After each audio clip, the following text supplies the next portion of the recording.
artists. Yesterday, we practiced our name and turning the letters of our name into art letters. And we embraced mistakes and we tried to avoid our eraser as much as possible. You might even have some notes on the side, which is totally fine, and that'll help you pick up where you left off. After you feel like you have some cool ideas for your letters, today we're going to think about background ideas. And usually your background comes first, but we just jumped right into the letter idea.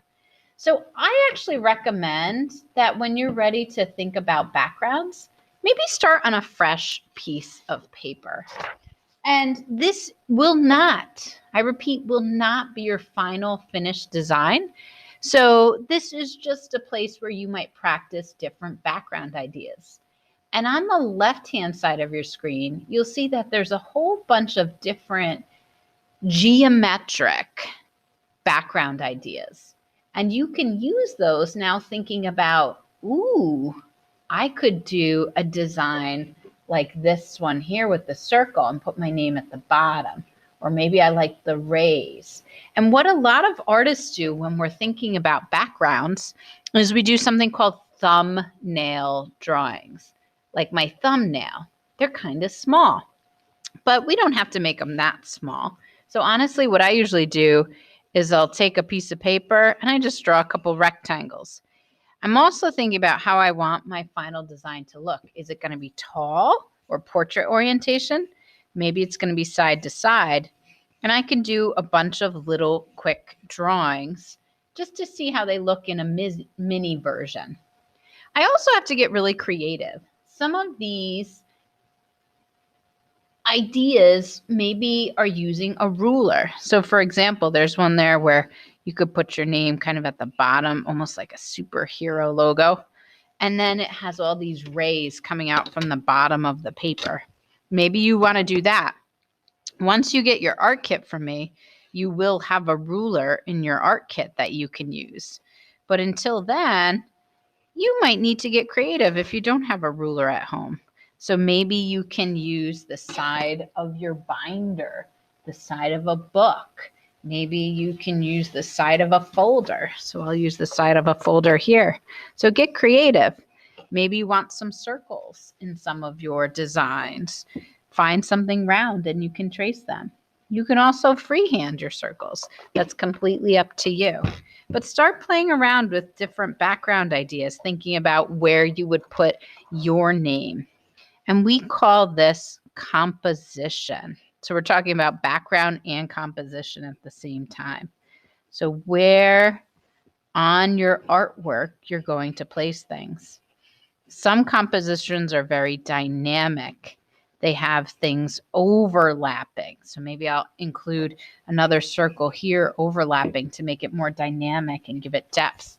This would be another example of a dynamic composition going off the edge here.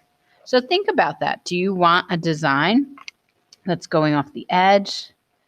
Does it have any overlapping anywhere in there? Do you want it to be a dynamic composition? Or maybe it's more like a standard frame. You can also play with big and small in your composition. These are all little tricks to make it more interesting. Feel free to use any of these compositions on the left-hand side or come up with your own. Another fun idea that you might want to include is bricks. I'm going to show you first on the back a simple way to create bricks. And I do want you to do this with your pencil, but I'm going to switch to a marker just so you can see better. So when you're creating your bricks, I tend to start with lines. You can draw them by hand if you want, or you can use a ruler. It's completely up to you, two different looks. And you draw a whole bunch of horizontal lines. And it's good, again, just to practice this before you do it on your final version. Now I'm going to draw some vertical up and down lines. But when I'm drawing my vertical lines, I'm going to skip every other line. Let me show you. So vertical, skip, vertical, skip. And they're in the same place. They're kind of lined up. Vertical, skip, vertical, skip. And then I get to decide how long I want my bricks to be. So these ones will be more rectangular, but they do line up top and bottom. So I'm skipping, skipping, skipping. Do another row here. And sometimes you find that when you're doing things like this, you really got to pay attention. You might not be able to even listen to music if you're concentrating on something like this. Now we have this empty row in between. Before you add your bricks there, you're actually going to move your vertical lines over a little bit. So the vertical lines on the second row down will be in between. If you're a visual learner, look up and that will help you. So in between these two top vertical lines, kind of centered, is my other one. Skip a row. Oh my goodness. Skip a row. Whew, tricky. Same thing right here. And you really got to kind of just pay attention, get in the zone like a little robot, and tell yourself, skip, skip, skip, skip. If your little brother or sister walks in, this could throw the whole thing off. So stop what you're doing if you're distracted and regroup. And feel free to, if your microphone's off or if you're around other people, say it quietly, but it's okay to talk to yourself. Skip, skip, skip. And that's an easy way to make bricks. If you want to kick it up a notch, you could start to design your bricks inside of a different shape.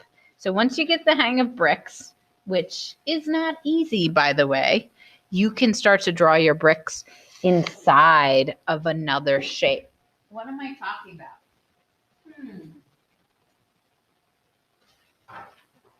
Maybe there's a crack in your wall. So maybe you're starting to think of your composition. I'll switch to another page. Hopefully these are all on the same page of your sketchbook. And maybe you're thinking, okay, I want to have my name. Maybe my name will be diagonal on the bottom. So you can just kind of sketch out where your name will be. And again, this is really light, so I'll make it a little darker with you. So maybe my name will be diagonal across the bottom. And I'll make that a little bit darker so you could see it. So there's my piece of paper for my thumbnail sketch. I've decided I want to go portrait orientation. I'm just drawing it quick. There's my name. And maybe up here, there's like this crazy crack. Maybe the composition's dynamic and it goes behind. And there's a crack there. And inside that crack is a whole bunch of bricks. Before I draw it on my final, maybe I'll practice it here. So I'm going to practice some of my bricks. Yeah, I think I like that. So if they're cracking, maybe you have this cool kind of crack line happening. It can be any kind of shape you want. And then within that shape, this is a little tricky now. Maybe you need a ruler. You can start to draw your horizontal lines again. And then your vertical lines will be those short little ones. So skip, skip, skip, skip, and you stop at the edge of your crack. Skip, skip, skip, skip. Ooh, this is tricky. You only see a little bit of this one.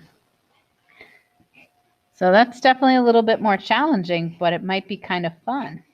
I have a video from another artist that's linked on our Google Classroom page that also gives you some tips if you're interested on maybe doing a little bit of shading in there to make it look more realistic, give you some lines and cracks on the edge here. So if you're thinking about doing some bricks in the background, you can practice that. But today our goal is to practice some background ideas. Think about the kind of composition you want. Feel free to use anything that you see on the left-hand side of the screen here to kind of help you or design your own, and just practice today. We're not going to start on the final paper yet. We will move to the final paper soon, but for now, you're finishing practicing up your name. You're thinking about your composition and your background, and you're just starting to practice and plan so that tomorrow we can get ready to put everything together into one work of art. Can't wait to see what you create. Thank you.